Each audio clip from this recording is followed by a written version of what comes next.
तो सभी हाथ जोड़ लो। नमो अरहन्ताणं नमो सिद्धाणं नमो आयरियाणं नमो उवज्रायणं नमो लोके सबसाहुणं। समय सार को साध कर बने सिद्ध भगवान अनंत चतुष्टय के धनी श्री अरिहंत महान। आचार्य पाठक मुनि प्रमत्त और प्रमाद गुण में नित विचरण करे नमन करु मैंने। ध्यायक भाव प्रकाशिनी काशी श्री भगवन परम तत्व प्रतिपादिनी जिनवाणी जयवंत। आचार्य कुंद कुंद द्वारा रचित समयसार ग्रंथ, जिसके पूर्व रंग पर अपने को यहाँ चर्चा प्रारंभ करनी है। 1 से 25 गाथा तक अपना यहाँ सिलेबस में है, जिसमें आचार्य अमृतचंद्र देव द्वारा रचित जो टीका है वो भी अपन यहाँ से पढ़ेंगे। जो कलश है वो भी हम यहाँ से पढ़ेंगे और जो गाथाएं हैं उनको भी हम यहाँ से पढ़ेंगे।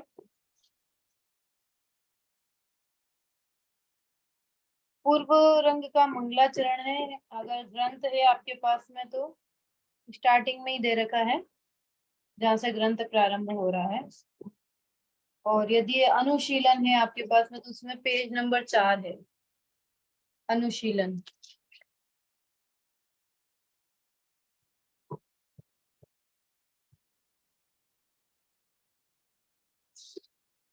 चलिए देखिए। नमः समय साराय स्वानुभूत्या चकास्ते चित स्वभावाय भावाय सर्व भावांतरिक्षिते। नमः समय साराय, नमः नमस्कार करते हैं समय साराय, समय सार के लिए, समय सार को। स्वानुभूत्या, स्वानुभूति से प्रकाशित, चकास्ते,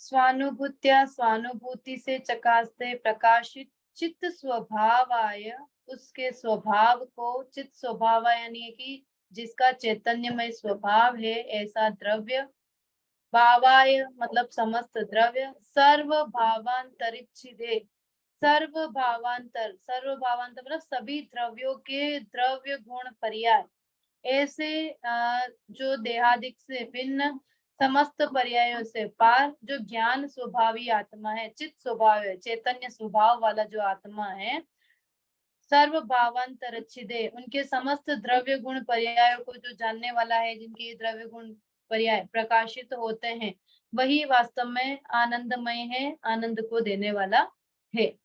ठीक है, आया समझ में। नमस्कार करते हैं समय साराय, समय सार को, उस शुद्धात्मा को जो स्वानुभूति से प्रकाशित है, चैतन्य स्वभाव रूप है, जिसके द्रव्य गुण पर्याय जिसके निरंतर ज्ञान में झलकते हैं, ऐसे आत्मा को हम यहाँ पर नमस्कार करते हैं।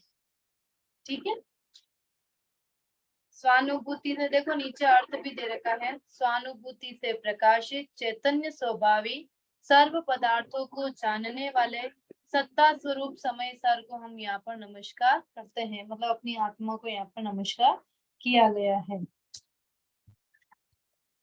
इसमें अपने को रेफरेंस बुक समय सार अनुशीलन दे रखा है, और समय सार अनुशीलन से हम यदि पढ़ते हैं तो बहुत पेज है, और यदि सिर्फ हम कलश और इसके ग्रंथ के माध्यम से पढ़ते हैं तो थोड़ा कम रहेगा। तो कैसे पढ़ना है आप लोग बताएं, अभी तो 2 ही लोग हैं।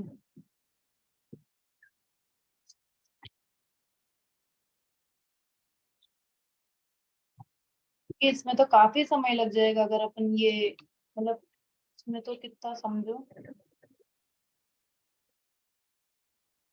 25 गाथा तक तो सुंदरवा कलश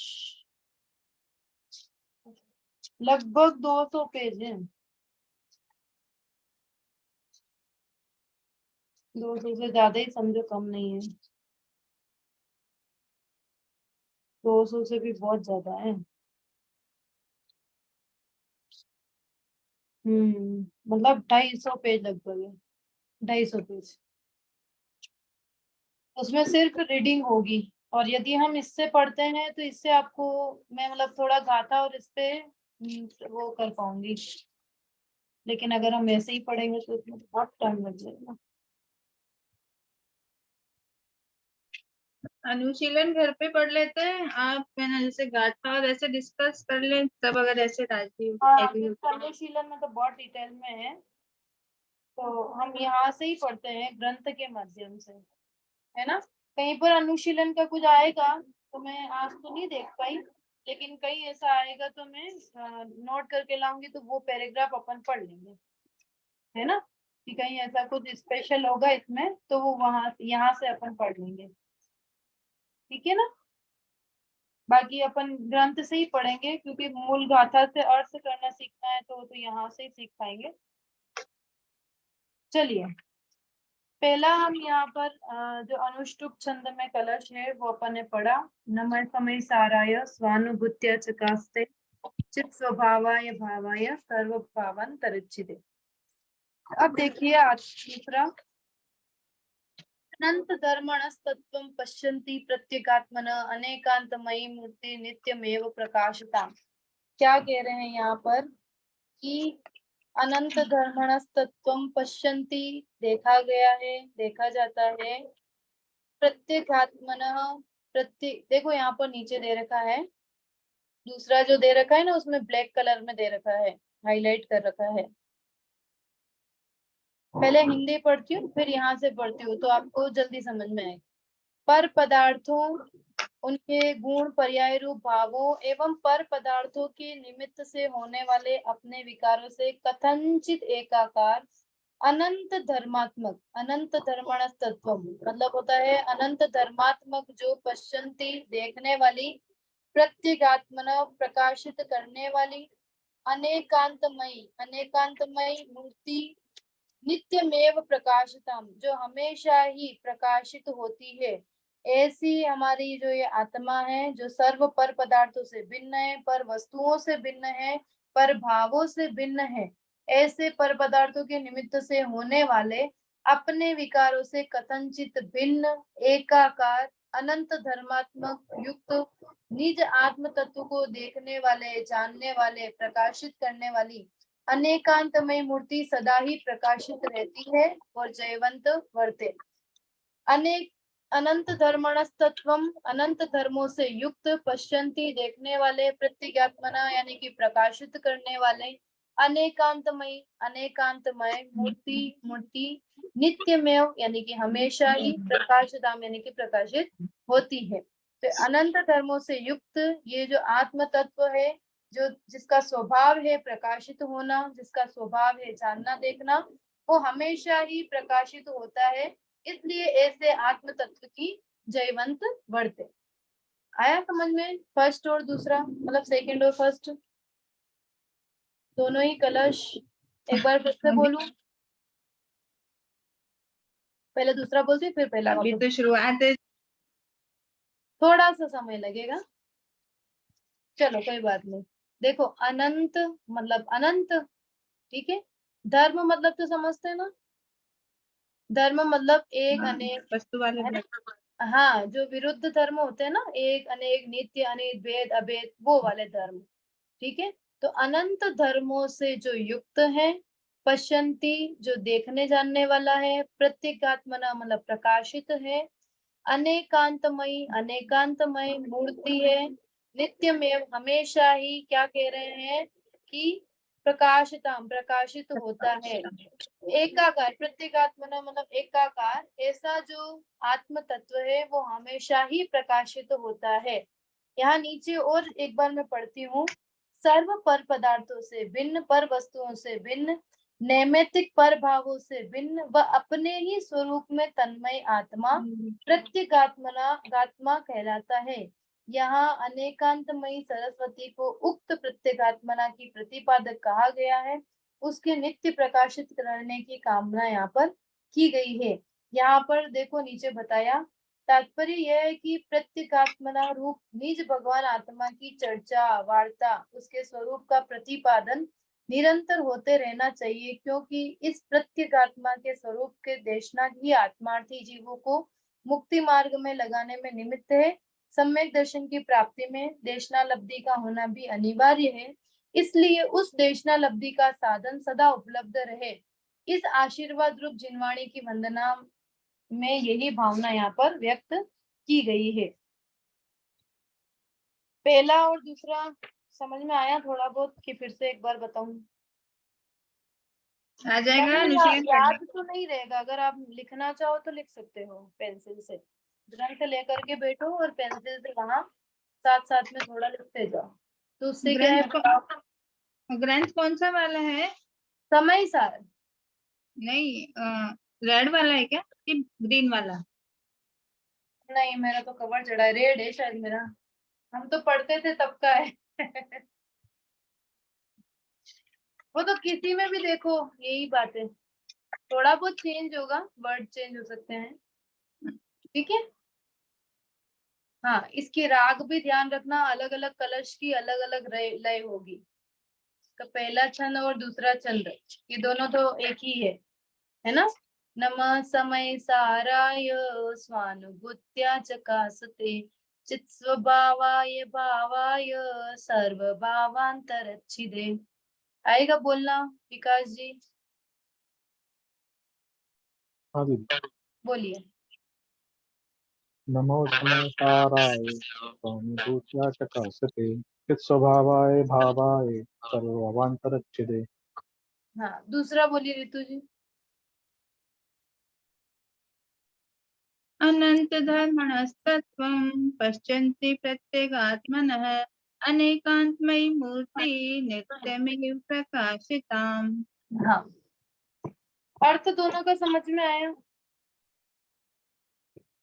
यहाँ पर जो हाँ, आचार्य अमृतचंद्र देव ने जो आत्मख्याति टीका लिखी, उस आत्मख्याति टीका में यहाँ पर उन्होंने पहले जो आचार्य कुंद ने लिखी थी गाथा, उन गाथाओं के बाद इन्होंने आचार्य अमृतचंद्र देव ने मंगलाचरण करते हुए ये नमः समय साराय वाला मंगलाचरण किया, और उसके बाद में उन्होंने अनेक कलशों की रचना करी। ये कलश बहुत ही मतलब ऐसा कहेंगे ना कि सुंदरता को बढ़ाते हैं, जैसे शिखर पर कलश अपनी सुंदरता को बढ़ाता है, ऐसे ही ये कलश इस समयसार ग्रंथ की महत्ता को और उसकी सुंदरता को बढ़ाने वाले हैं। इसलिए यहाँ पर आचार्य अमृतचंद्र देव ने यहाँ कलश लिखे हैं। अब यहाँ पर हम तीसरा कलश देखते हैं। देखो इसमें भी देख लेते हैं थोड़ा सा। अनुशीलन है आप लोगों के पास? अनुशीलन है, समय सार अनुशीलन? हाँ, अभी तो नहीं है पर मैं देख के रखूंगी, हाँ, अगली बार रखूंगी। नहीं, देखो यहाँ पर पेज नंबर 5 पे दे रखा है कि जिस प्रकार समय सार अर्थात शुद्धात्मा को नमस्कार किया गया है, उसको 4 विशेषण से समझाया है। यहाँ आप अंडरलाइन कर सकते हो। भावाय, देखो भावाय, फिर कहा चित्त स्वभावाय, सर्व भावांतरच्छिदे और स्वानुभूत्या चकासिते। आ गया समझ में? 4 वर्ड दिए हैं, ये 4 विशेषण है किसके? इस शुद्धात्मा के, इस आत्मा के। सबसे पहले दिया है नमः समय साराय स्वानुभूत्या चकासते। स्वानुभूत्या चकासते एक लक्षण हो गया। फिर नीचे दिया चित्त स्वभावाय, ये दूसरा, भावाय तीसरा, और फिर कहा सर्व भावांतरच्छिदे, ये चौथा। तो ऐसे 4 लक्षण दिए। भावाय मतलब सत्ता स्वरूप है, इस आत्मा की सत्ता है कि नहीं है? ये सत्ता स्वरूप है। चित्त स्वभावाय, ये चित्त स्वभाव चैतन्य स्वभाव वाला है, जिसमें गुण गुणी रूपी जो भेद होता है वो भेद नहीं करके एक अभेद आत्मा को समझाया गया है। सर्व भावांतरच्छिदे, सर्वज्ञ का जो अभाव मानते हैं, ऐसे जो मीमांसक मत है जो सर्वज्ञ को नहीं मानते, तो उनका खंडन करते हुए भी यहाँ पर बात कही। और स्वानुभूत्या चकास्ते मतलब अपनी सिद्धि करते हुए, अपने स्व, अपने शुद्धात्मा, अपने आत्मा की शुद्धि सिद्धि करते हुए यहाँ पर अपने स्वानुभव को प्रकाशित किया गया है। ठीक है। उक्त चार विशेषणों से समय सार के द्रव्य, गुण और पर्याय स्वभाव को समझाया गया है। भाव के करके द्रव्य को देखना, वहां पर आप नोट कर सकते हो या अंडरलाइन कर लेना, जब वो बनाओगे ना तो उसमें आपको सही रहेगा। ठीक है, असाइनमेंट लिखोगे तब। भाव यानी कि द्रव्य से लिया गया है। चित्त स्वभाव कह करके गुण से लिया गया है, क्योंकि चैतन्य स्वभाव उसका गुण है, भाव उसका द्रव्य स्वभाव है। सर्व भावांतरचिदे और स्वानुभूत्या चकास्ते कह करके वो उसकी पर्यायों को स्पष्ट किया गया है। आगे समझ में तीनों बातें? ठीक है। भावाय कह करके क्या बताया, भाव कह करके क्या बताया, द्रव्य गुण पर्याय में क्या बताया, भावाय द्रव्य कह करके द्रव्य द्रव्य, हाँ। द्रव्य चित स्वभावाय क्या है, गुण गुण है उसका, चैतनता। गुण। चैतन्य स्वभाव क्या है, आत्मा का गुण है ना। हाँ। हाँ, और फिर आता है लास्ट में स्वानुभूत्या चकास्ते और सर्व भावांतरचित, ये उसकी पर्याय है। ठीक है, ये यहाँ पर देखना। फिर देखो आगे, अब यहाँ पर बहुत डिटेल में ये बात बताई है। अब दूसरा कलश जिसमें ये बताया गया है, पर पदार्थ से भिन्न उनके गुण, पर्याय रूप भावों एवं पर पदार्थों के निमित्त से होने वाले अपने विकारों से कथनचित भिन्न एकाकार अनंत धर्मात्मक निज आत्म तत्व को देखने वाली, जानने वाली, प्रकाशित करने वाली अनेकांतमयी मूर्ति सदा ही प्रकाशित रहे, जयवंत वर्ते, ऐसी बात यहाँ पर इस दूसरे कलश में कही गई है। इसमें फिर इसी भाव को स्पष्ट करते हुए जयचंद जी छाबड़ा ने इस बारे में बहुत लिखा है, तो उनका हम यहाँ पर नहीं पढ़ रहे हैं, जयचंद जी छाबड़ा का, है ना। ठीक है, फिर यहाँ पर तीसरे कलश के यहाँ आओ, पेज नंबर 14 पर,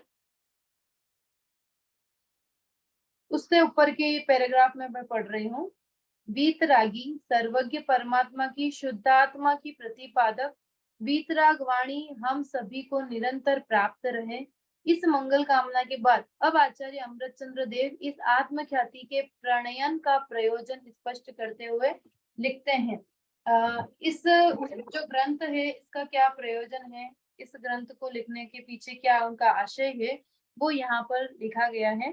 देखिए, पर परिणति रहे तो मोह नामनोऽनुभावा दविरति मनुभाव्य व्याप्ति कल्माशितिकाया मम परम विशुद्धि शुद्ध चिन्ह मात्र मूर्ते भवतु समय सार व्याख्येवानुभूतये। राग आपको आनी चाहिए, है ना। फिर से एक बार पढ़ते हैं, पढ़ू। पर परिणति तीसरा रहे तो कलश है क्या, तीसरा कलश, हाँ हाँ पढ़िए। ठीक है। पर परिणति रहे तो मोह नामनोऽनुभावा दविरति मनुभाव्य व्याप्ति कल्माशिकातिकाया मम परम विशुद्धि शुद्ध चिन्ह मात्र मूर्ते भवतु समय सार व्याख्येवानुभूते। ठीक है, यद्यपि मैं तो शुद्ध चेत मात्र चैतन्य मूर्ति हूँ, फिर भी परिणति मलिन हुई है मोहोदय से, परम विशुद्धि को पावे वह परिणति मेरी, समय सार की आत्म ख्याति नामक व्याख्या से। ठीक है, पढ़ना आ जाएगा, एक एक बार दोनों पढ़ो। हाँ रितु जी पढ़ो।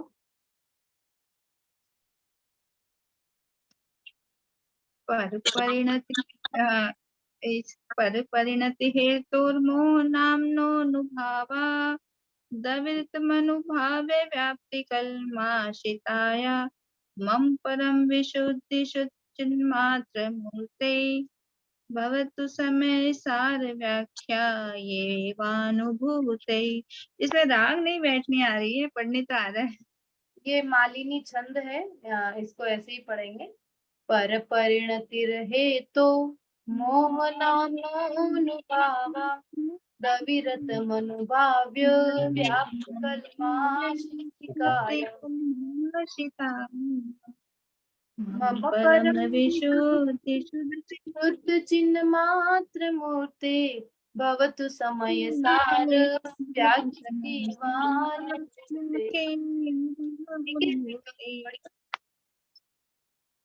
पूजा जैसी लाइनें लग रही है। पूजा जैसे तो नहीं, पूजा ये में तो आते हैं छंद जैसे। हाँ, ये अलग अलग लय की। चलिए पढ़िए विकास जी। हाँ।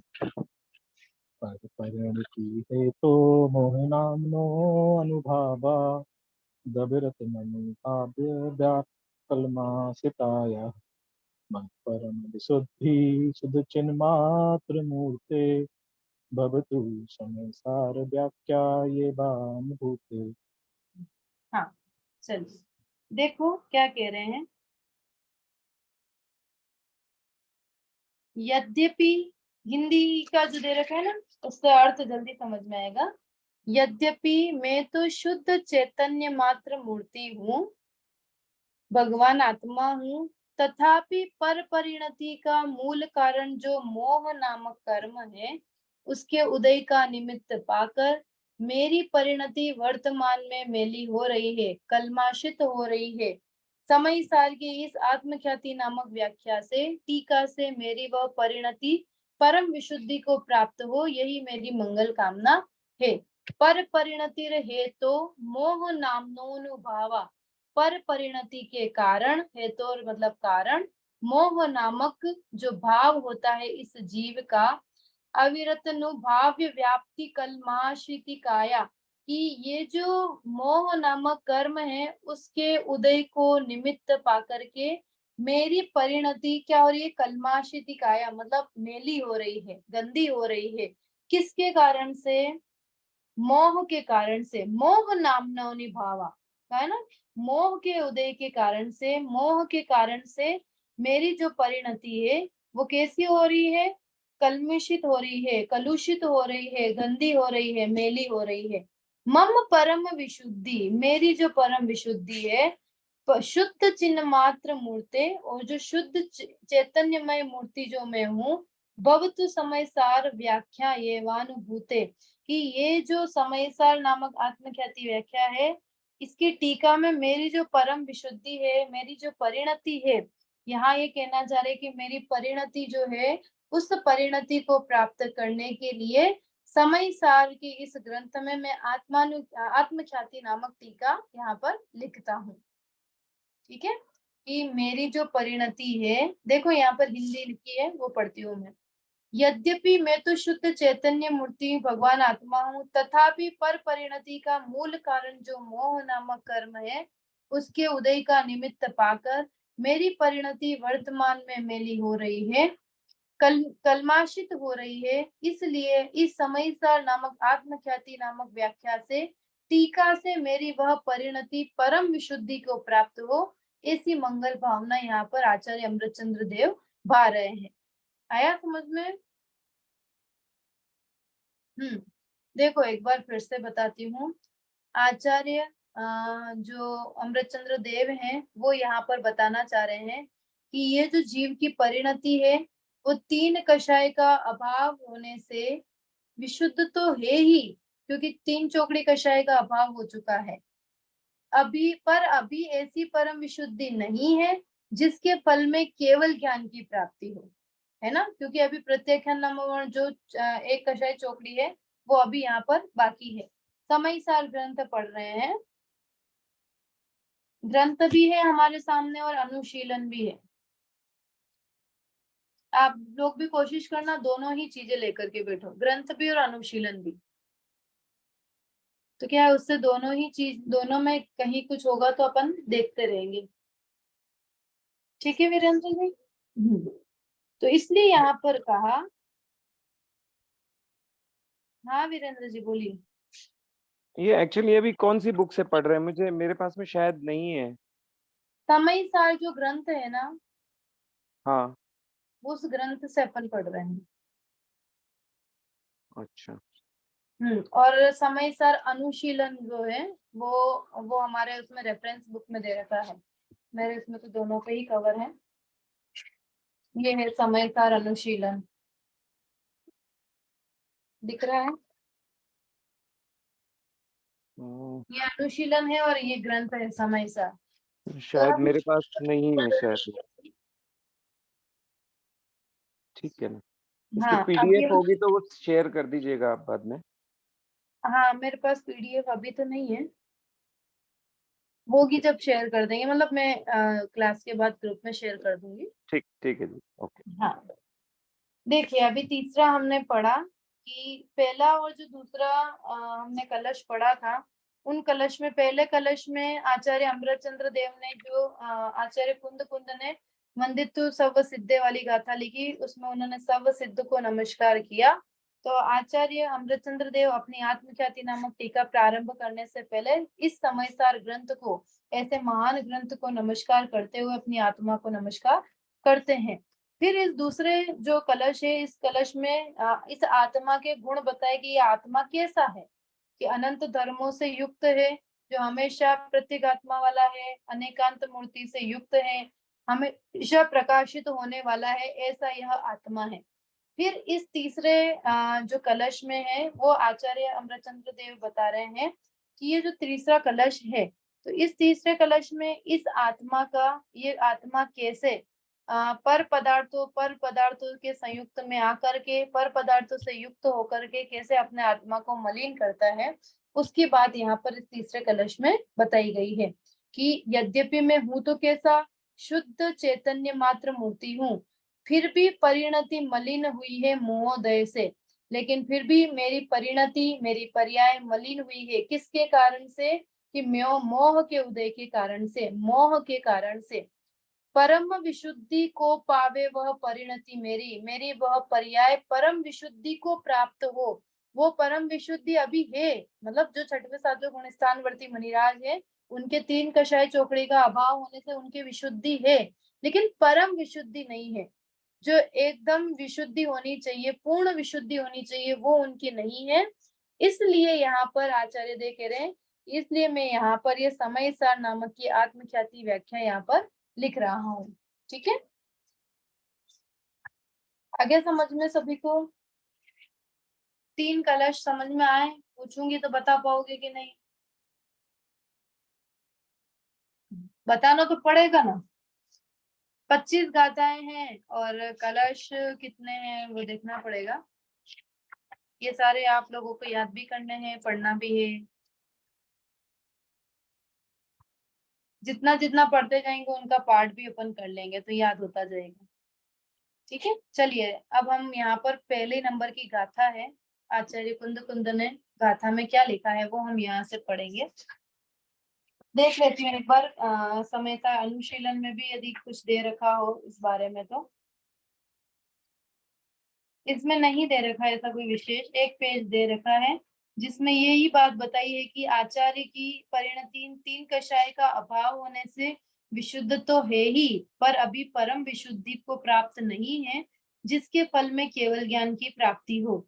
इसलिए अभी संजलन कषाय संबंधी मलिनता विद्यमान है। यही कारण है कि वे विशुद्धि नहीं है, परम विशुद्धि की कामना करते हैं। अन्य किसी भी प्रकार की लौकिक कामना आचार्य देव के हृदय में नहीं है, जिसकी प्रेरणा से वह टीका लिखने को उद्यत हुए हों। उनकी तो एकमात्र यही कामना रही है, जब उनका उपयोग शुभ भाव में रहे तब वे एकमात्र समय सार की विषय वस्तु का ही चिंतन मनन करते रहे। आया समझ में? चलिए, इसलिए उन्होंने यहाँ पर समय सार की व्याख्या लिखने का संकल्प व्यक्त किया, प्रतिज्ञा की और ये स्पष्ट किया कि मेरा अपनापन तो अंतर में विराजमान शुद्ध तत्व में ही है। इसलिए वे जोर देकर के कहते हैं मैं तो शुद्ध चैतन्यमय मूर्ति हूँ, मुझ में तो कुछ भी पर की विकृति है नहीं। हाँ, पर्याय में पर्यायगत योग्यता के कारण एवं मोहदय के निमित्त से कुछ मलिनता है, वह भी इस समय सार की व्याख्या से समाप्त हो जाएगी, क्योंकि व्याख्या का काल में मेरा जोर तो त्रिकाली स्वभाव पर ही रहना है। इस प्रकार से यहाँ ये 3 कलश लिखे। चलिए अब हम पहली गाथा यहाँ से पढ़ते हैं। वंदितु सव्व सिद्धे ध्रुवमचल मनोवमं गदिं पत्ते वोच्छामि समय पाहुड मिणिमो सुध केवली फणिदम्। वंदितु सव्व सिद्धे, वंदितु सव्व सिद्धे मतलब यहाँ पर इस मंगलाचरण में, ये है ना मंगलाचरण, तो आचार्य कुंद कुंद ने समय सार ग्रंथ लिखा तो वो अपना मंगलाचरण कर रहे हैं, तो इसलिए यहाँ पर वंदितु सव्व सिद्धे, वह नमस्कार कर रहे हैं, वंदन कर रहे हैं। धुव मचल मनोवमं गदिम पत्ते, क्या कह रहे हैं? ध्रुव, अचल, अनुपम, 3 उपमा यहाँ पर दी। ध्रुव मचल मणो, ध्रुव, अचल और अनुपम, ऐसी यहाँ पर उपमा देते हुए गदिम पत्ते यानी कि जिन्होंने इस पर्याय को प्राप्त की है, वो छामी समय पाहुड़, वो छामी यहाँ पर देखो, जो ये धाथा सूत्र है यहाँ पर लोक कल्याण के लिए जो समयसार ऐसा कहता है ना कि जैसे गीता होती है, तो वो उस गीता को क्यों पढ़ते हैं कि कोई भी दुख, आपने किसी सीरियल में देखा हो तो कोई भी दुखी है या किसी के परिवार में कुछ समस्या है, तो जाकर के गीता का कोई भी पेज उठा करके खोल के बैठ जाते हैं। ऐसा देखा है आपने? सीरियल में बहुत बार ऐसा आता है कि कोई भी पेज, जैसे ये ग्रंथ खोला तो कोई भी पेज, जैसे यहाँ से ये पेज निकला तो यहाँ के पेज में जो वहां पर श्लोक आता है वो श्लोक पढ़ते हैं और उसका हिंदी पढ़ते हैं, वहां वो पढ़ के मतलब उनको सुख की अनुभूति होती है। ऐसे ही ये समयसार ग्रंथ है। ये समयसार ग्रंथ भी ऐसा है कि जहां से भी खोलोगे आप तो वहां से दुख का अभाव कैसे हो उसकी ही बात आपको मिलेगी। आया समझ में? कहीं से भी खोल के देख लो, जैसे अभी हमने खोला, मैंने खोला तो यहाँ पर 88 नंबर की गाथा आई। अब यहाँ पर इस जीव का उपयोगमय ये स्वभाव है, ये बात यहाँ पर कही गई है। तो ये बात बता करके यहाँ कह रहे हैं कि ये जो पुद्गल जितने भी पर पदार्थ हैं उसका जड़ मूल से नाश हो, समस्त प्रभावों का नाश हो। तो ऐसा ही ये समयसार ग्रंथ है, जैसी गीता है वैसा ही ये समयसार ग्रंथ है। तो इसलिए यहाँ पर आचार्य कुंद कुंद ये बात यहाँ पर बता रहे हैं कि ये जो 3 इसके क्या बोलेंगे, ध्रुव, अचल और अनुपम, ये 3 जो उपमाएं हैं, तो यही यहाँ पर कह रहे हैं। ध्रुव, अचल, अनुपम सिद्ध कर कर वंदना में स्वपरहित, यह समय प्रावृत के श्रुत केवली द्वारा कथित कि मैं ध्रुव हूँ, अचल हूँ, अनुपम गति को प्राप्त हुए सभी सिद्धों को नमस्कार कर, वंदितु सब सिद्धे, सभी सिद्धों को नमस्कार कर, ध्रुव, अचल, अनुपम गति को प्राप्त, पत्ते प्राप्त, वो छामी समय पाहुड़, इसलिए यहाँ पर कह रहे हैं कि वो छामी समय पाहुड़, इस समयसार नामक जो प्राप्त है, मिणिमो सुध केवली भणिदम, सुध केवली मतलब श्रुत केवली, भणिदम मतलब कहता हूँ, है ना, श्रुत केवली द्वारा कथित जो ये ग्रंथ है उसको मैं यहाँ से कहता हूँ। ठीक है, आगे समझ में? कैसा कहता हूँ कि जो ऐसे सिद्धों का स्वरूप कहता हूँ जो ध्रुव है, अचल है और अनुपम है। 3 उपमाएं देकर के ये बात कही। देखिए यहाँ पर नीचे में पढ़ती हूँ थोड़ा सा ग्रंथ में। इस गाथा में आचार्य कुंद कुंद देव ध्रुव, अचल और अनुपम गति को प्राप्त सर्व सिद्धों को नमस्कार करके श्रुत केवलियों द्वारा कथित समयसार नामक ग्रंथादिराज बनाने की प्रतिज्ञा करते हैं। ठीक है, आगे समझ में? गाथा का सारे शब्द समझ में आए? कोई ऐसा शब्द समझ में नहीं आया हो? ध्रुव, अचल, अनुपम को भी एक बार डिफाइन कर दीजिए ना, कि ध्रुव तो है स्थिर, सबका नाम स्थिर ही आ रहा है, मतलब सबका मतलब स्थिर ही हुआ ना, ध्रुव भी स्थिर, अचल भी स्थिर। हाँ, ध्रुव, ध्रुव मतलब हमेशा रहने वाला, जिसका कभी अभाव नहीं हो। अचल जो चलायमान नहीं होता है, मतलब एक पर्याय से दूसरी पर्याय में नहीं, है ना। अचल मतलब वो ध्रुव हमेशा स्थित रहता है ना, ऐसा ही अचल है। और कैसा है, अनुपम है, कि जो उपमाओं से रहित है, जिसकी कोई उपमा नहीं है, ऐसा अनुपम, है ना। जैसे वो कौन सा हीरा है ना, कोहिनूर। कोहिनूर वो कोहिनूर हीरा, वो अनुपम है, उसके जैसा कोई नहीं। ऐसा ही यह आत्मा है, यह आत्मा अनुपम है, इस आत्मा जैसा कोई नहीं। तो इसलिए यहाँ पर बताया कि मैं, हे आचार्य देव, मैं इस जो सिद्ध हैं, जो सिद्ध गति को प्राप्त हो गए हैं, जो सिद्ध शिला में विराजमान है, जो ध्रुव है, अचल है, अनुपम है, ऐसे पदों को प्राप्त हैं, उनको मैं यहाँ से नमस्कार करता हूँ। अपने मन से नमस्कार नहीं कर रहा हूँ। शुद्ध केवली, शुद्ध केवली भणिदम, शुद्ध केवलियों द्वारा जो लिखा गया था, जो कहा गया था, उसी को मैं आधार बना करके ये समयसार नामक ग्रंथ लिख रहा हूँ, अपने मन से नहीं लिख रहा हूँ। इसलिए यहाँ पर ये बात कही। देखिए आगे क्या कह रहे हैं। यह पंचम गति यानी कि सिद्ध दशा स्वभाव के अवलंबन से उत्पन्न हुई होने से ध्रुव है, अनादिकालीन परिभ्रमण का अचल अभाव हो जाने से अचल है, और उपमा देने योग्य जगत के संपूर्ण पदार्थों से विलक्षण होने एवं अद्भुत महिमा की धारक होने से वो अनुपम है।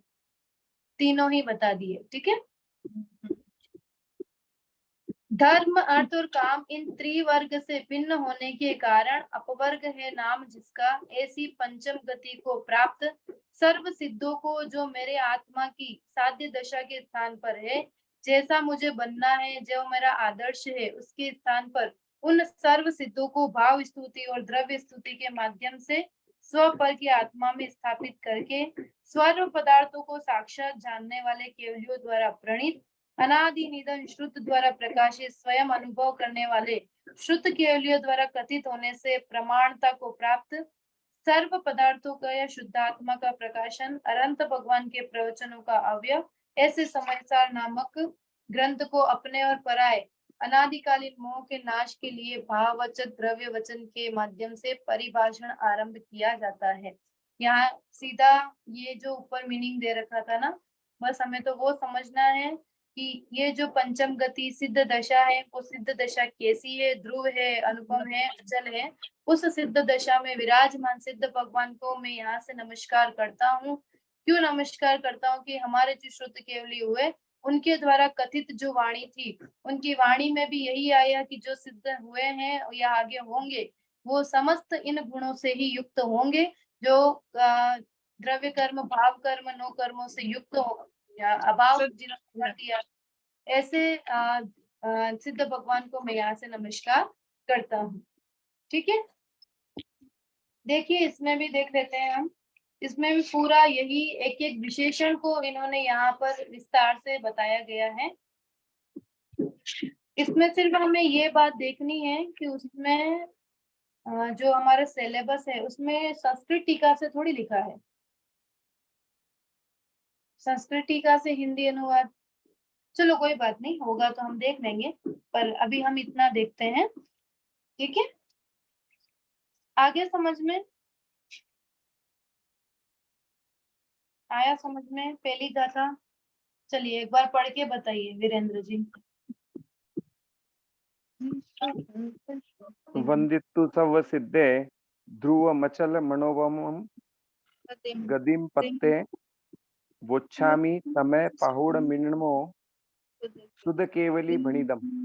हाँ, ऐसे नहीं पढ़ना है, हम गाथा को लय से पढ़े, है ना।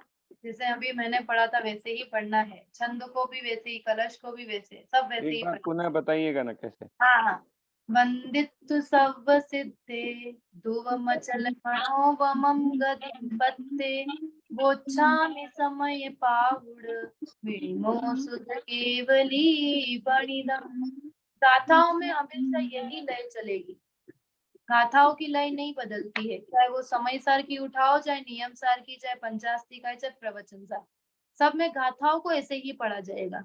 लेकिन कलश में सारे ही कलश अलग अलग रूप से पढ़े जाते हैं, सब कलश की लय अलग अलग होती है, आपको याद रखनी पड़ेगी, है ना। वो तो एक बार हम हिंट कर लेंगे, फिर आप पढ़ लोगे, है ना। चलिए एक बार फिर से पढ़िए। वंदितु सर्व सिद्धे ध्रुवमचल मनोवमं गदी गदिम पत्ते वोच्छामि समय पाहुडमिनमो सुध केवली बणिदम। हाँ, जहां जहां रुकते हैं ना वहां पर आप पेंसिल लेके ही बैठना, ग्रंथ और पेंसिल। जहां जहां रुकना पड़ता है ना वहां रुकना है और फिर बोलना है। वोच्छामि समय पाहुड़ मिणिमो सुध केवली बणिदम, ऐसा। ठीक है ना। समय पाहुड़ के बाद में रुकना है, पॉज लेना है वहां पे। समय पाहुड़ के बाद में रुकना है, फिर मिणिमो सुध केवली बणिदम, ये अगले वाले में लेना है। जी। ठीक है ना। चलिए विकास जी पढ़िए।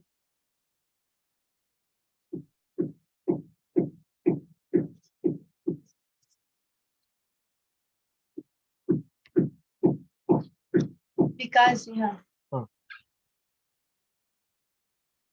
वंदित सब सिद्धे मचल मरूपम गदिम पत्ते ओच्छामि समय पाहुर बिड़मोस्त के बेली भड़दम। बहुत बढ़िया। चलिए ऋतु जी। वन्दितु सर्वसिद्धे धूमचल्मणोपमं गतिं पत्ते गोच्छामि समय पाहुड मिणमो सुध केवली भणिदम्। हाँ, अब इसका अर्थ कौन बताएगा तीनों चारों में से? मैं बोलूं दीदी? हाँ बोलिए वीरेंद्र जी।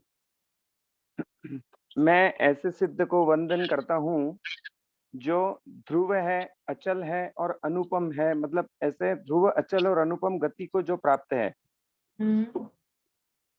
और जो श्रुत केवली जो हुए, जिन्होंने कहा है समय पाहुड़, वो मैं कहता हूँ, मतलब मेरे मन से नहीं कहता हूँ, जो श्रुत केवली से परंपरा से प्राप्त हुआ है उसी को मैं आगे कहता हूँ। ठीक है। शब्द से अर्थ बताना है, शब्द से अर्थ। जैसे वंदितु मतलब नमस्कार करता हूँ, सब सिद्धे मतलब समस्त सिद्धों को। समस्त सिद्धों को।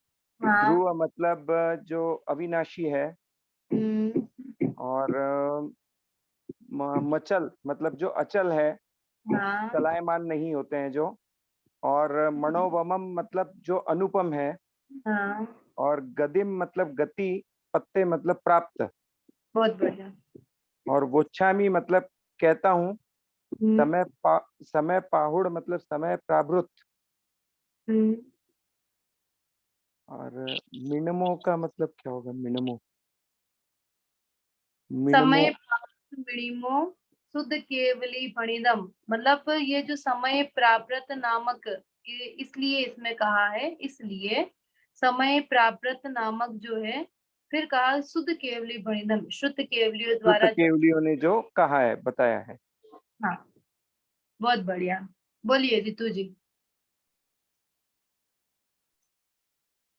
वंदितु नमस्कार करके सर्व सिद्धे सभी सिद्धों को, और सिद्ध कैसे? धूम मचल मणवमम, ध्रुव यानी जो एक हमेशा एक जैसा रहने वाले, स्थिर, मचल जो चलायमान नहीं है, मणोवम यानी अनुपम, मतलब ध्रुव, अचल, अनुपम, गदिम पत्ते, गति, गदिम यानी गति। तो मैं ऐसे सब सिद्धों को नमस्कार करता हूँ जो ध्रुव, अचल और अनुपम गति को प्राप्त हुए हैं। ऐसे सब सिद्धों की विशेषता है। वोच्छामि यानी कहूंगा, समय पाहुड़ ग्रंथ में कहूंगा, मिणमो श्रुत केवली भणिदम, जो श्रुत केवलियों द्वारा कहा गया है, मिणमो यानी कहा गया है, श्रुत केवली भणिदम, जो श्रुत केवलियों द्वारा कहा गया है उसी को मैं समय पाहुड़ नामक ग्रंथ में कहूंगा। मिनिमो इसलिए शुद्ध केवलियों द्वारा कथित, जो उन्होंने कहा है उसको मैं यहाँ पर कहूंगा। चलिए बहुत बढ़िया। मिणमो आगे आपको रजनी जी, विकास जी।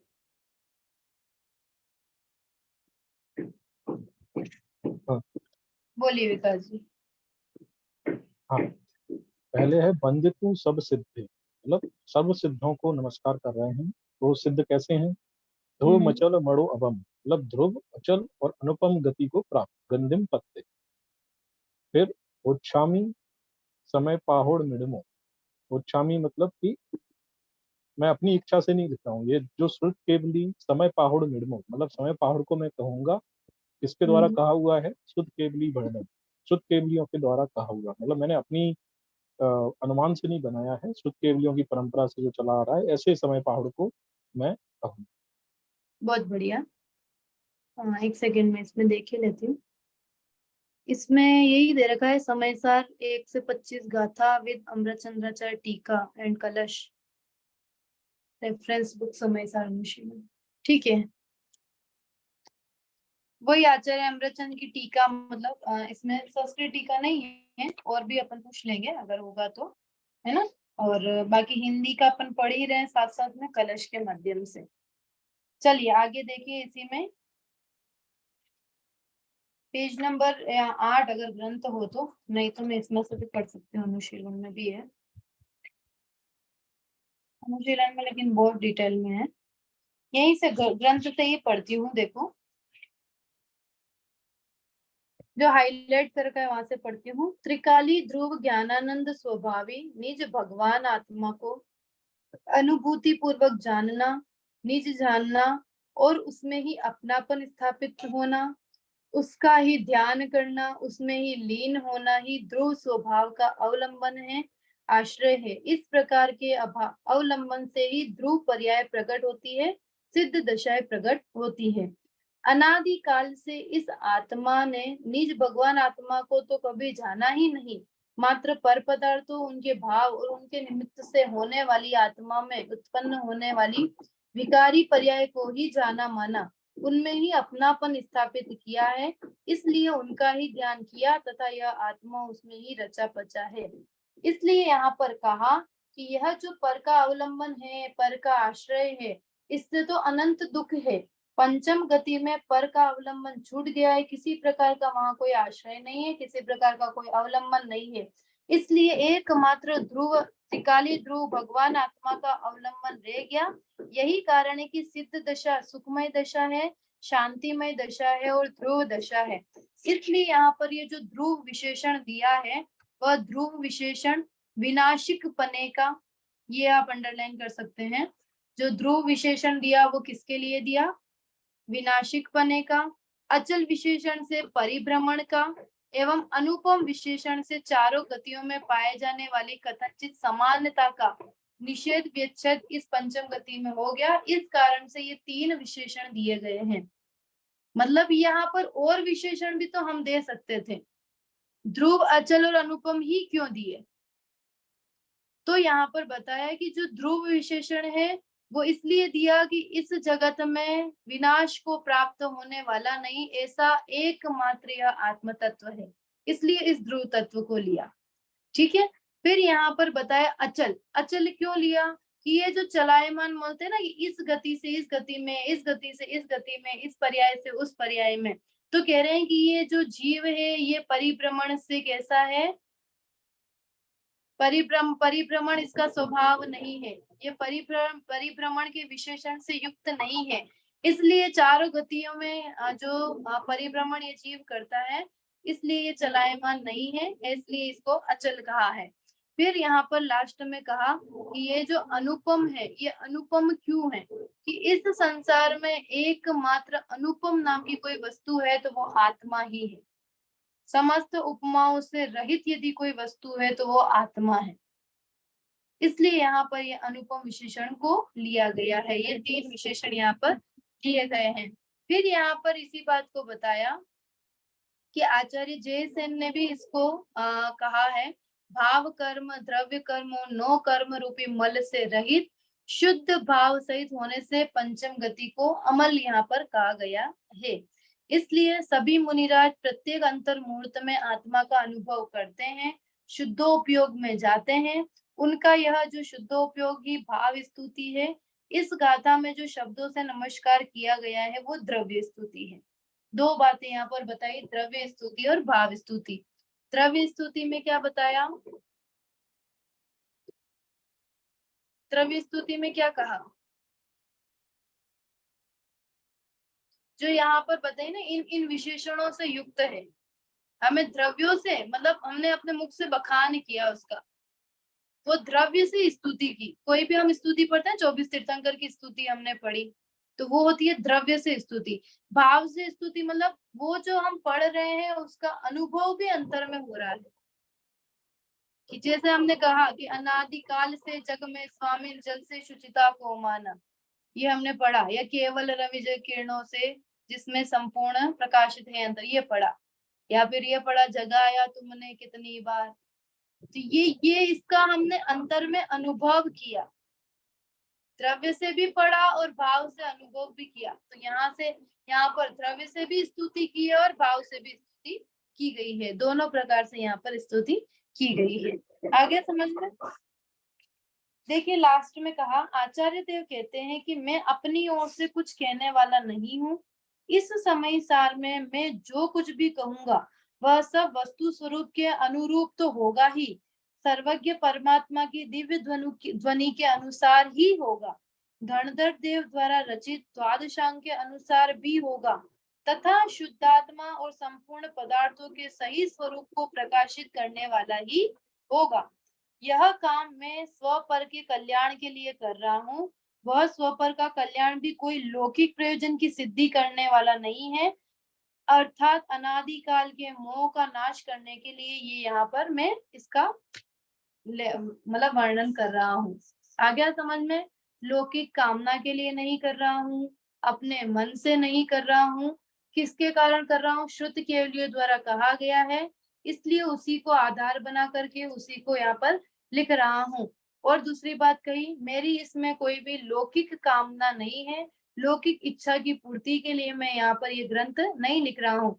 लौकिक इच्छा मतलब ये कि मुझे मान सम्मान मिले, उसके कारण से प्रसिद्धि मिले, उसके कारण से ये ग्रंथ नहीं लिख रहा हूँ। आगे समझ में सभी को? 3 कलश और 1 गाथा, ठीक है? 3 कलश और 1 गाथा। हाँ, एक बार जिससे पूछो वो बताएंगे, फिर दूसरी गाथा हम अगली क्लास में पढ़ेंगे, ठीक है? चलिए, फर्स्ट कलश ऋतु जी, अर्थ के साथ में बताना है। कलश और अर्थ और पढ़ना, तीनों चीज। नमः समय साराय स्वानुभूत्या चकासते चित् स्वभावाय भावाय सर्वभावान्तरचित्ते। नमः समय साराय, नमः समय सार यानी अपने इसमें मतलब अपने आत्मा को नमस्कार कराए और स्वानुभूति चकासते। अर्थ बताना आ नहीं रहा है दीदी मुझे, पर जैसे स्वानुभूति स्वानुभूति से चकासते, मतलब प्रकाशित है ना, जो स्वानुभूति से प्रकाशित है। चित्त स्वभावाय, ऐसी आत्मा अन्य स्वभाव वाला, भावाय, भावाय मतलब भावों से युक्त, सर्व भावांतरचिते, सर्व भाव मतलब जो सर्व भाव है। कैसे सर्व भाव है? कि द्रव्य गुण और पर्याय संपूर्ण भावों से युक्त, सभी प्रकार के भावों से युक्त जो है उसको यहाँ पर क्या कह रहे हैं कि नमस्कार किया गया है। ऐसे समय सार को मैं यहाँ पर नमस्कार करता हूँ। आगे समझ में?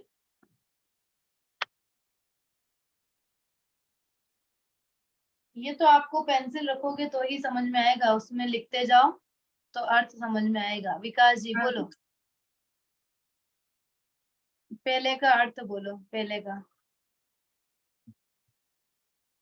नमो समय साराय स्वानुभूत्या चकासते, मतलब समय समय अर्थात जीव को नमस्कार करते, जो और कैसा है वह समय सार स्वानुभूतिया चकास से, मतलब खुद से खुद को ही प्रकाशमान करता है, मतलब खुद से खुद की सिद्धि कर सके, इस तरह का आत्मा।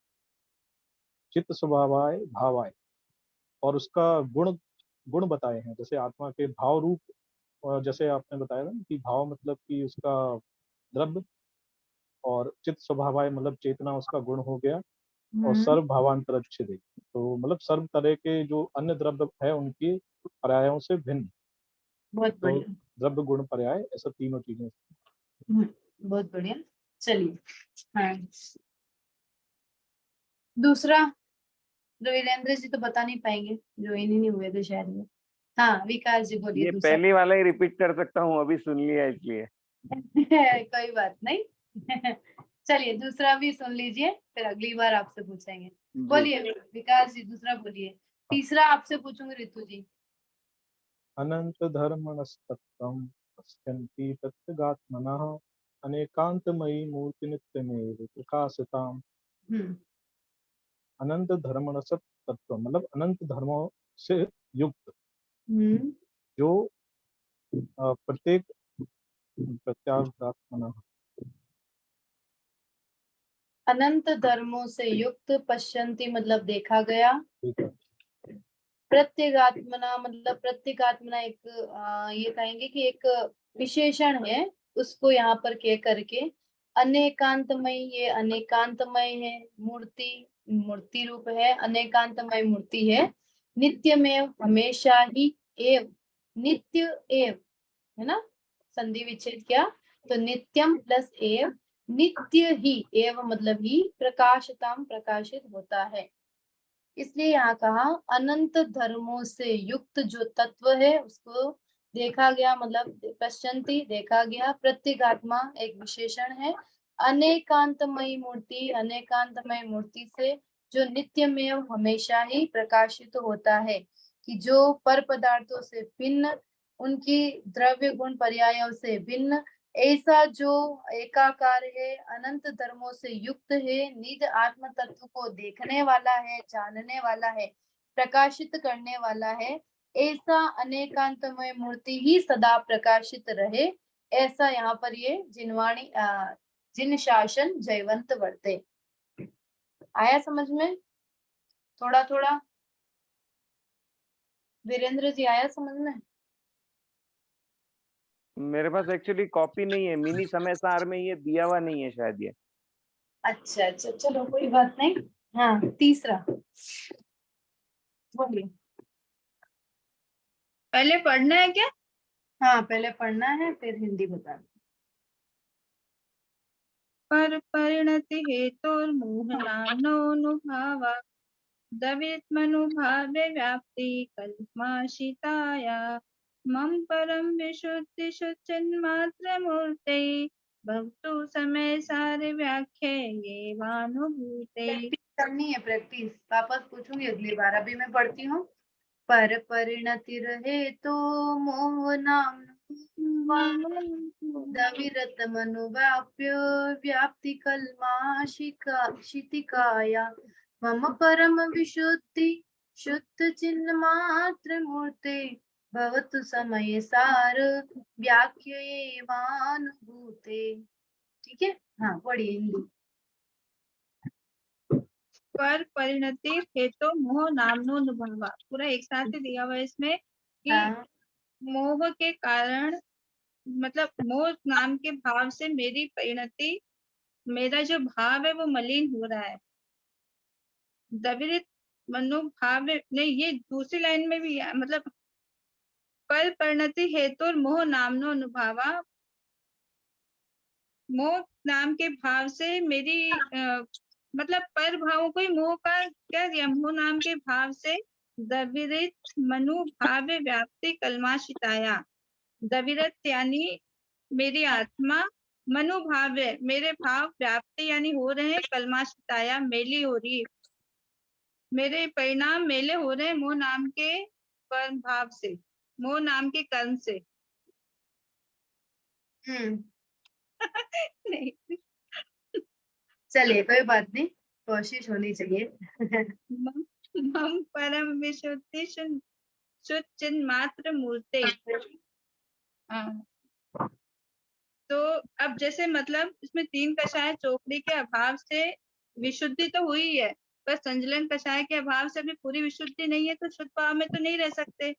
तो जिस काल में वो शुभ भाव में रहेंगे, रहूंगा, उस समय में ये समय सार लिखूंगा, ताकि वो समय मेरा समय सार लिखने में ही जाए, मतलब हाँ देखिए एक बार फिर बताती हूँ। वीरेंद्र, विकास जी आप बताओगे क्या? हाँ दीदी,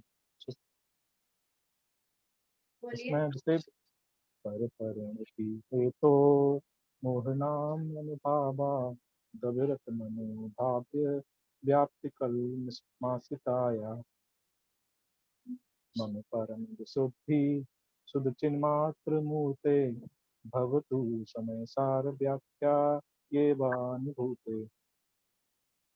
इसमें ये बोलना चाह रहे हैं कि मोह राग द्वेष से जो मेरी परिणति पर परिणति रूप हो रही है, मतलब मेरा स्वभाव नहीं है, विकारी भाव है, ऐसा मेरा जो अभी परिणति हो रही है, जिससे मेरा स्वभाव जो कलुषित हो रहा है, वो इस समयसार नामक शास्त्र को लिखने से दूर हो जाए, ऐसा उन्होंने वो किया है, चाहा है, ऐसा उससे चाह की है शास्त्र को लिखने।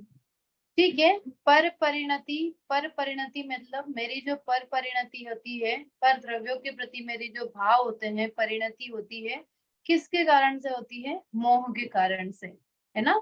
तो पर परिणति हेतु मतलब कारण से, मोह नामक कारण से, मोहानुभावादि अविरत मतलब यहाँ पर जो पर परिणति है, वो पर परिणति शुद्ध चिन्मात्र मूर्ति, उसका मूल कारण जो है वो मोह नामक कर्म है, कि वो पर में इसलिए जा रही है मोह नामक कर्म से।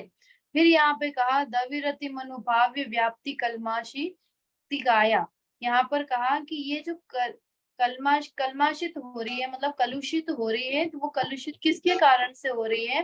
कि वो एकमात्र मोहोदय के कारण से हो रही है। इसलिए यहाँ पर कहा मम परम विशुद्धि, मेरी जो परम विशुद्धि है, शुद्ध चिन्ह मात्र मूर्ते, और मेरा जो शुद्ध चिन्ह मात्र मूर्ति रूप में जो हूँ, वो इसलिए यहाँ पर कह रहे हैं कि मैं जो शुद्ध चिन्ह मात्र मूर्ति हूँ, भगवान आत्मा हूँ, मेरी परिणति पर के कारण से मलिन हो रही है, मोह के कारण से मलिन हो रही है। तो इसलिए यहाँ पर कह रहे हैं कि ये जो मेरी परिणति है, जो वर्तमान में मैली हो रही है, तो ये जो समय सार नामक ग्रंथ है, समय सार व्याख्या ये वानुभूते, इस समय सार नामक जो आत्मख्याति नामक व्याख्या है, उस आत्मख्याति नामक टीका या व्याख्या से मैं अपनी परम विशुद्धि को प्राप्त होऊंगा, ऐसी यहाँ पर ये मंगल भावना पाई गई है। ठीक है। और फिर ये पहली गाथा का अर्थ हमने देख ही लिया था, वंदित सर्व सिद्ध, इसका कि ये कैसा कैसा उपमाओं से सहित है। ठीक है। अब दूसरी गाथा से हम अगली क्लास में पढ़ेंगे। और दूसरी चीज, आप लोग अगर गाथा याद कर सको तो याद करने की कोशिश करना। हिंदी में हो, पद्यानुवाद हो तो भी कोई बात नहीं, मैं तो कहूँ 5-25 में से 5 भी याद हो तो हमारे लिए बहुत अच्छी बात है। हमने तो गाथा या कलश? गाथा, गाथा मूल गाथा याद करो तो ज्यादा अच्छा है। कलश याद हो जाए तो कलश कर लो, कोई बात नहीं, जो आपको इजी लगे। कलश थोड़े इसलिए टफ पड़ते हैं, अलग अलग राग में होते हैं, मूल संस्कृत के वो है, थोड़ा कठिन पड़ता है। गाथा तो क्या 2-4 बार पढ़ोगे तो थोड़ी याद हो जाती है ना। तो जैसा आपको, अगर आपको पद्यानुवाद भी याद हो तो भी कोई दिक्कत नहीं है, मतलब मैं तो ये कहूंगी 25 में से 10 याद है, 5 याद है, तो भी हमारे लिए तो अच्छा ही है, जीवन भर याद रहेगी वो चीज, है ना। चलिए, और इसमें से ये भी आप अनुशीलन लेके आना अगली क्लास में, अनुशीलन और ग्रंथ दोनों ही चाहिए अपने को।